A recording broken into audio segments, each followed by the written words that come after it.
Alhamdulillahirabbil alamin.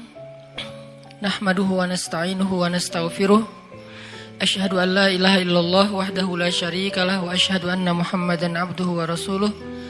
Allahumma shalli wa sallim wa barik ala sayyidina wa habibina wa maulana Muhammadin wa ala alihi wa sahbihi wa man tabi'ahu ila yaumiddin. Radina billahi rabba wa bi Muhammadin nabiyya wa bil islami dina. Rabbi syrah li sadri wa yassir li amri wahlul 'uqdatan min lisani yafqahu qawli. Teman-teman yang setia mengikuti kajian rutin kita Rabu malam, terakhir kali beberapa pekan yang lalu, berapa pekan sih? 2 pekan ya? 2 Rabu yang lalu kita membahas tentang keajaiban doa. Dan waktu itu kita mengangkat kisah Nabi Musa alaihissalam yang disebutkan di dalam surat Al-Qasas. Malam ini kita akan lanjutkan karena waktu itu kalau nggak salah kita baru saja membuka dengan cerita Musa di usia remaja atau Musa di usia muda. Sebagaimana yang kita tahu bahwa kisah para nabi yang paling banyak diangkat oleh Al-Quran di banyak surat dalam jumlah ayat yang panjang-panjang, salah satunya adalah Nabi Musa alaihissalam. Bahkan bisa dibilang mungkin selain Rasulullah SAW, Nabi Musa ini adalah kisah terpanjang di antara kisah-kisah Nabi yang disebutkan di dalam Al-Quran. Bahkan lebih panjang daripada kisah Nabi Ibrahim alaihissalam, lebih panjang daripada kisah Nabi Adam alaihissalam. Nih nabi-nabi yang kisahnya panjang di Al-Quran: Ibrahim, Adam, Zakaria, Yusuf alaihissalam. Kalau Yusuf dikhususkan di satu surat, tapi kalau Nabi Musa alaihissalam disebutkan di banyak surat dengan periode atau episode yang berbeda-beda. Misalnya disebutin di dalam surat Al-Baqarah itu episode Nabi Musa setelah revolusi. Episode Nabi Musa setelah mengalahkan atau setelah era Fir'aun ketika beliau selamat bersama Bani Israel ke Palestina. Kemudian nanti di dalam surat Toha dikisahkan episode Nabi Musa ketika beliau awal sekali diperintahkan untuk berdakwah. Bisa dibilang kayak wahyu pertama Nabi Musa itu mirip dengan wahyu pertama Nabi Muhammad SAW. Sama-sama mendapatkan wahyu dalam bahasa yang jelas di suatu tempat yang tinggi. Kalau Nabi Muhammad di Jabal Nur, Gua Hira. Kalau Nabi Musa di Jabal Tursaina atau di Mesir, di sebuah lembah namanya Bilwadil Muqaddasati Tua, di sebuah lembah yang bernama Lembah Tua. Kemudian nanti di surat Al-Qasas Allah mengisahkan Nabi Musa episode beliau bayi dan juga episode ketika beliau remaja sampai beliau menikah yang nanti akan kita bahas. Selain di antara 3 surat yang panjang ini mengisahkan Nabi Musa, Allah juga menyelipkan adegan-adegan kecil tentang Nabi Musa di surat-surat yang lain. Misalnya di surat sebutlah Al-Isra, kemudian Al-Anbiya, kemudian surat Maryam, hanya beberapa selipan ayat ataupun hanya beberapa adegan-adegan kecil, tapi yang jelas Nabi Musa ini sering diulang-ulang di dalam Al-Quran, baik namanya maupun kisahnya. Dan kisah tentang Nabi Musa bukan hanya kisah tentang beliau dan Harun, tapi juga kisah nanti ada adegan penyihir Fir'aun, ada adegan Qarun, ada adegan Masyitah, ada banyak adegan-adegan termasuk Bani Israel, ada adegan Bani Israel versi Samiri, ada adegan Nabi Musa dengan muridnya di Al-Kahfi ketemu dengan guru beliau Khadr atau orang Indonesia nyebutnya Khidir. Banyak sekali kisah Nabi Musa di dalam Al-Quran, yang ini artinya Nabi Musa termasuk salah satu yang paling banyak hikmah yang bisa kita petik, sehingga Al-Quran mengisahkannya dalam banyak ayat. Kenapa? Karena Al-Quran bukan buku sejarah, Al-Quran bukan buku cerita, tapi Al-Quran adalah pelajaran dalam ayat-ayat yang suci. Sehingga kisah-kisah yang diangkat oleh Al-Quran bukan hanya menyuguhkan alur-alur cerita ataupun adegan-adegan yang klimaks, tapi kisah-kisah yang diangkat oleh Al-Quran, baik yang panjang ataupun yang sekilas saja, pastinya termuat di dalamnya banyak hikmah, banyak pelajaran. Dan sesuatu tidak akan menjadi pelajaran kalau baru sekedar dihafal. Sesuatu tidak disebut pelajaran kalau sekedar kita mendengar lalu menjadi tahu. Dan itu namanya wawasan, tsaqafah. Sesuatu baru disebut menjadi hikmah, menjadi pelajaran ketika dia membentuk rasa. Pelajaran itu dimulai dari membentuk rasa, bukan hanya ketika dihafal atau sekedar diketahui. Itu belum menjadi ilmu.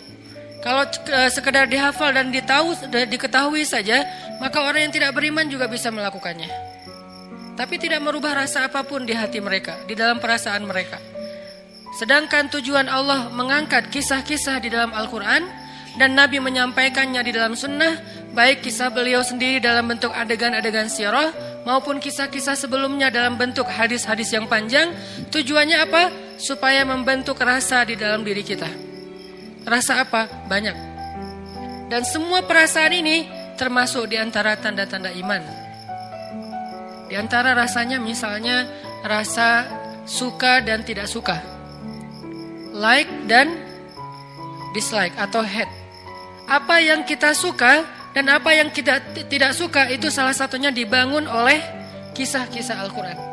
Sehingga kalau kita membaca kisah Nabi Musa lalu menjadi suka, jadi respect dengan kebaikan-kebaikan yang ditirukan oleh Nabi Musa, yang diajarkan oleh Nabi Musa, yang dicontohkan oleh Nabi Musa, berarti kita sudah mengambil pelajaran di situ. Tapi kalau kisah Nabi Musa sekedar kita ingat adegannya, tanggal dan tempatnya, nama-nama orangnya, wawasan statistiknya, maka ini belum tentu menjadi pelajaran. Dan itu juga termasuk kisah-kisah Nabi yang lain yang disebutkan di dalam Al-Quran. Contoh, kalau buat cewek-cewek, kisah Sayyidah Maryam, yang juga termasuk salah satu kisah paling panjang di Al-Quran, bahkan sampai menjadi nama Suratu Maryam. Apa rasa yang dibangun lewat kita membaca kisah Maryam? Kalau kita hanya sekedar, oh Maryam itu orang Palestina, oh Maryam itu anaknya Imran, oh Maryam itu ibunya Isa, oh Maryam itu ponakannya Zakaria, oh ibunya Maryam itu sama ibunya Yahya itu adik kakak. Ini wawasan sejarah, belum menjadi ilmu sejarah. Terus apa yang dimaksud dengan ilmu sejarah? Ketika kisah Maryam itu membangun rasa dalam diri kita. Rasa apa? Minimal kita respect sama Sayyidah Maryam, sehingga kita pengen wannabe, pengen jadi kayak Maryam buat cewek-cewek. Saya respect banget sama Maryam, saya kayak ngefans banget sama Sayyidah Maryam. Kalau udah ngefans, kemudian kita pengen jadi seperti Sayyidah Maryam dalam beberapa adegan hidup kita. Kayak misalnya Maryam ini kan terkenal sebagai perempuan, cewek yang sangat menjaga kehormatan ya. Sepanjang hidup beliau Allah takdirkan gak punya suami. Bisa dibilang salah satu ikon jomblo fisabilillah. Kenapa ada kata-kata fisabilillah? Karena menjaga diri dalam masa kesendirian kan. Karena ada yang fisabilillah, ada yang nggak fisabilillah gitu. Kalau yang nggak fisabilillah kayak misalnya pacaran, kemudian nauzubillah dia mendekati zina, ada yang sampai berbuat zina, ada yang berulang kali, ada yang selingkuh, ada yang zinanya sebelum menikah, ada yang bahkan setelah nikah. Ini kan nggak fisabilillah ya. Tapi kalau yang fisabilillah dia sih sendiri, single. Mau bilang jom nggak kayak gimana gitu. Dia single gitu lah ya, dia sendiri, tapi dia tetap mampu menahan dirinya, menahan hawa nafsunya, sampai menjadi seorang perempuan yang terjaga kehormatannya. Jangankan cowok lain, suami aja nggak ada yang bisa menyentuh Maryam. Sampai suami aja nggak diizinkan menyentuh Maryam sehingga nggak punya suami. Sehingga dalam kondisi seorang cewek masih masa sendiri, belum punya pasangan, masih ABG, masih remaja, maka Maryam harusnya jadi idola dia banget. Saya pengen jadi kayak Maryam. Kayak gimana? Sedikit kenal dengan cowok. Kalau nggak karena ada urusan penting, mungkin tugas kuliah, itu juga bukan modus ya. Mungkin karena pekerjaan atau bisnis, mungkin karena memang dia adalah bagian dari suatu urusan yang darurat, maka saya nggak kenal dengan cowok kecuali emang ada kepentingan. Minimal gitu nih. Nggak perlu sampai nggak kenal cowok sama sekali kayak Sayyidah Maryam kan nggak kenal cowok kecuali 3 orang ya. Pamannya, kalau ayahnya kan emang gak kenal karena meninggal sebelum Maryam lahir. Pamannya, anaknya, ponakannya, Zakaria, Isa dan Yahya. Cuman itu doang yang dikenal oleh Sayyidah Maryam. Jadi kalau kita periksa list kontaknya tuh nama cowok cuma ada 3. Mungkin kita gak harus sesaklek, pokoknya gak boleh lebih dari 3 ya. Kenapa? Soalnya Maryam cuma 3, gak gitu-gitu amat juga sih. Setidaknya pelajarannya di sini, saya gak mau kenal cowok kecuali ada kebutuhan yang memang penting, yang memang ada maslahatnya. Itu juga dengan menjaga batasan. Kemudian nanti dengan cowok itu nggak terlalu berlebihan, nggak terlalu dekat, nggak curhat kepada cowok. Sampai seganteng apapun cowoknya, sebaik apapun cowoknya, dia nggak akrab gitu. Kayak Maryam dengan Jibril. Jibril kan ketika turun menemui Maryam, fatamassala laha basyaron sawiya.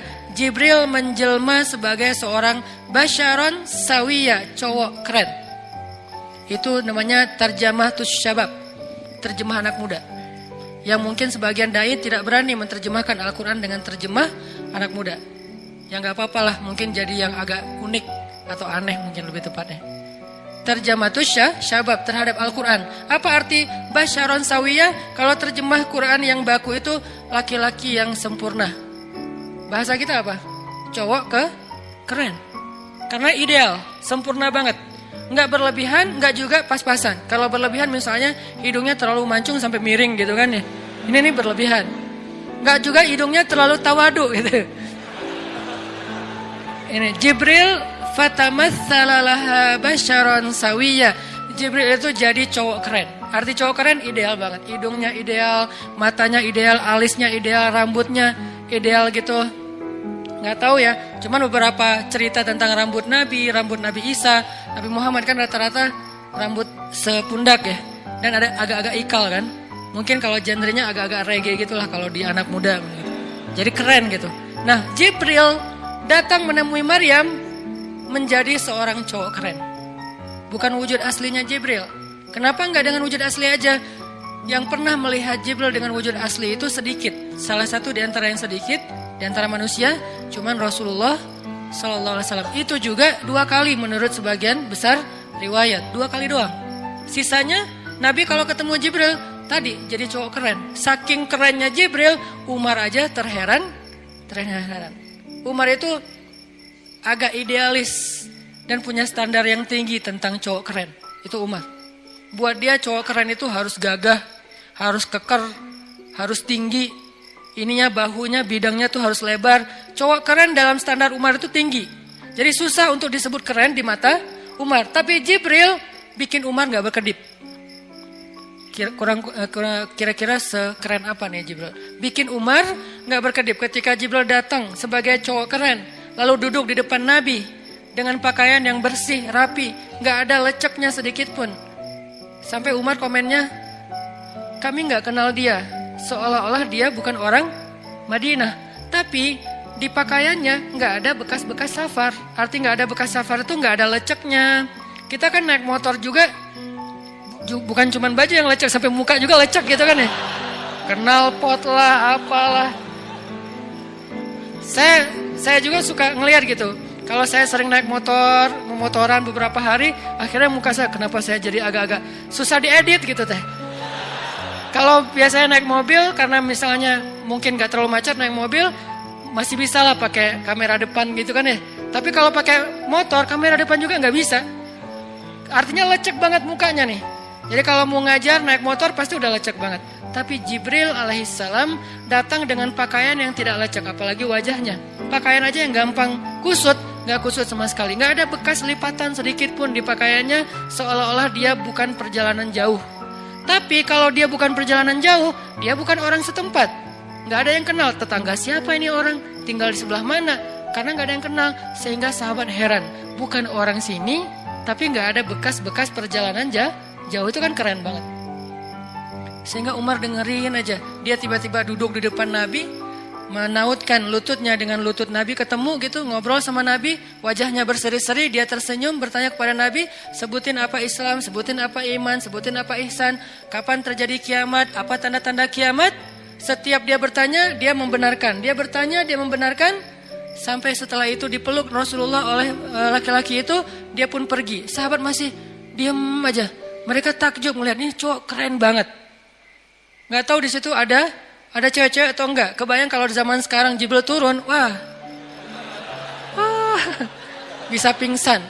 Yusuf aja bisa pingsan, apalagi Jibril. Karena Yusuf gantengnya ganteng-ganteng Nabi. Kalau Jibril ganteng-ganteng malaikat. Kebayang nggak tuh gimana gantengnya? Nah, cowok sekeren Jibril datang ke dalam sebuah mihrab. Maryam lagi sendiri di situ, ABG, usia sekitar 20-an tahun. Artinya anak remaja banget, lagi semangatnya, lagi kalau zaman sekarang tuh lagi pengen kenal lebih banyak orang, lagi pengen cari ekspresi dirinya kayak gimana, lagi pengen diakui. Usia 20-an tahun, dia lagi duduk sendiri di sebuah kamar, tempat dia beribadah, tiba-tiba datang cowok kerennya keren malaikat, bukan keren para nabi lagi. Jibril alaihissalam. Dan Allah yang bilang keren. Allah kan juga, kalau standar Allah lebih tinggi lagi dong. Standar Umar aja udah tinggi, apalagi standar Allah. Allah gak akan bilang keren kalau gak benar-benar keren. Allah sendiri mengatakan basyaron sawiyan. Laki-laki yang sawiyan itu artinya ideal. Semuanya pas. Gak ada yang lebih, gak ada yang kurang. Keritingnya gak keriting-keriting amat, sampai lalat aja nyasar misalnya. Enggak juga lurus-lurus amat sampai jadi perosotan, enggak juga. Jadi artinya benar-benar ideal, sawiyan, pas gitu.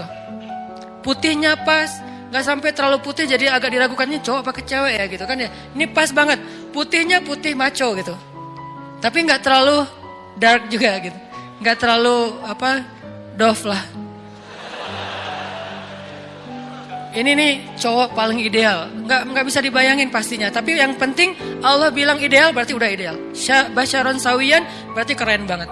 Ketika ketemu Maryam sebagai wujud seorang laki-laki cowok yang keren banget, Maryam membuka matanya ngelihat ada cowok di depannya. Apa kalimat yang keluar dari lisan Maryam? Spontan, bukan kayak pencitraan ya. A'udzubillah. Enggak gitu. Ini benar-benar spontan. A'udzubirrahman. A'udzubirrahman. Bahasa lain dari a'udzubirrahman itu a'udzubillah. Aku berlindung kepada Allah. Jadi ngelihat cowok sekeren Jibril aja berlindung kepada Allah. Kita belum juga seperti Jibril, bahkan belum seperti Nabi Muhammad, belum seperti Nabi Yusuf. Biasa banget lah. Udah nggak ada perlindungan gitu. Udah hilang semua perlindungan. Ini artinya berarti kalau kita membaca kisah Maryam dan mau mengambil pelajaran, bangun rasa itu. Rasa apa? Rasa pertama ngefans sama Maryam kalau buat cewek nih. Kedua, pengen jadi seperti Maryam. Ketiga, mulai tertarik dengan kebaikan-kebaikan yang dilakukan Maryam, kayak misalnya ahli zikir, senang itikaf, menjaga pandangan, menjaga ucapan, menjaga hubungan interaksi dengan lawan jenis.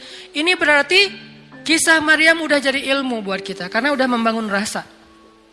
Tapi kalau kisah Maryam kita cuma hafal surat Ali Imran, kita hafal surat Maryam, kita hafal surat-surat tentang kisah Sayyidah Maryam di tempat yang lain, berarti kita belum menjadikan itu sebagai ilmu, baru sekedar menjadi wawasan. Makanya teman-teman, kalau kita mau mengambil ilmu atau hikmah dari kisah para solihin yang ada di dalam Al-Quran, cobalah jadikan apa yang kita baca, apa yang kita dengar, apa yang kita renungkan dari kisah-kisah itu menjadi rasa di dalam hati. Udah berasa belum? Rasa apa Ustadz? Tadi minimal banget rasa respect ataupun ngefans sama tokoh-tokoh soleh yang ada di sini.